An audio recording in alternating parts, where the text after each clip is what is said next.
પહેલા મુદ્દાની વાત કરીએ તો સુરતના ડિંડોલીમાં આવેલા આત્મીય સંસ્કારધામ સ્વામિનારાયણ મંદિરના બાથરૂમમાંથી બે વિદ્યાર્થીનીના મૃતદેહ મળ્યા છે। કોલેજમાં અભ્યાસ કરતી 18 વર્ષીય રોશની શિરસાટ અને 20 વર્ષીય જ્યોત્સના ચૌધરી આજે સવારે કોલેજ જવાનું કહી ઘરેથી નીકળી હતી, પરંતુ લાંબા સમય સુધી ઘરે પરત ન ફરતા પરિવારજનો ચિંતિત બન્યા, જ્યારે પોલીસ વધુ તપાસ કરી રહી છે। આ સમગ્ર ઘટનામાં એક એવી વસ્તુ ધ્યાનમાં આવી કે આશ્ચર્ય થાય, આ બંને વિદ્યાર્થીઓએ આપઘાત કરતા પહેલા ChatGPT પર સર્ચ કર્યું હતું, હાઉ ટુ કમિટ સુસાઇડ। આ ઘટના ફરી એકવાર મોટો પ્રશ્ન ઉભો કરે છે કે આજના સમયમાં વિદ્યાર્થી હોય કે પછી વૃદ્ધો, કેમ લોકો આત્મહત્યા જેવા આઘાતજનક પગલા તરફ ધકેલાઈ રહ્યા છે। વધતો માનસિક તણાવ, સામાજિક દબાણ અને એકલતા જેવી સમસ્યાઓ હવે સમાજ માટે ગંભીર ચિંતા બની રહી છે। હાલમાં પોલીસે સમગ્ર ઘટનાના કારણો જાણવા માટે વધુ તપાસ હાથ ધરી છે અને હવે PM રિપોર્ટ પણ કરવામાં આવશે અને તે બાદ ખબર પડશે કે વિદ્યાર્થીનીઓ કઈ દવાઓ લઈને અને કયા ઇન્જેક્શનો લઈને તેમને આપઘાત કર્યો છે અને સમગ્ર મામલે હવે તેવો પણ પોલીસ તપાસમાં ખુલાસો થયો છે કે વિદ્યાર્થીનીઓએ પહેલા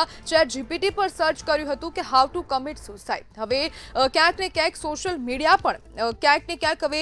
વિદ્યાર્થીઓની જે માનસિકતા છે તેને નકારાત્મક કરી રહી છે તેવું પણ ક્યાંક ને ક્યાંક સમાજના આગેવાનો કહી રહ્યા છે અને આજ મુદ્દે આપણી સાથે ચર્ચા કરવા માટે સામાજિક કાર્યકર્તા વિલાસ પાટીલ જોડાઈ ગયા છે। વિલાસભાઈ, બે વિદ્યાર્થીનીનો આપઘાત, શું કહેશો?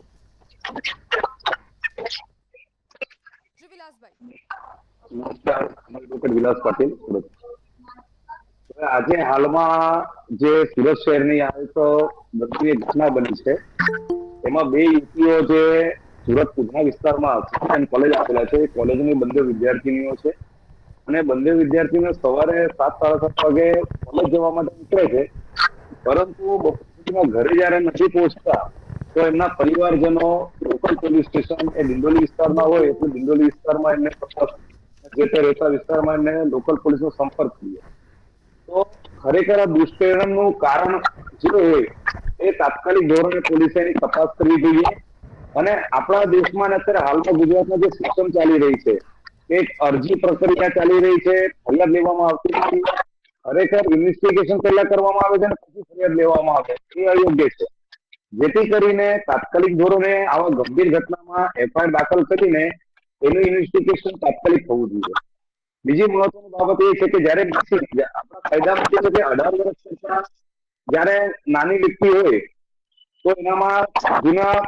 IPC મુજબ 363 એટલે અપહરણનો ગુનો દાખલ કરવામાં આવે છે। એની અંદરમાં આપણે જોઈ શકીએ કે જયારે 18 વર્ષ કરતા નાના બાળકો હોય એમાં અપહરણનો ગુનો દાખલ થાય છે, પરંતુ 18 વર્ષ કરતા જે વધુ ઉંમરના હોય એમાં મિસિંગની ફરિયાદ લેવામાં આવે છે અને આજની તારીખમાં આપણે જોઈએ તો મિસિંગની ફરિયાદમાં કોઈ સિરિયસનેસ લેવામાં આવતી નથી। વાત તો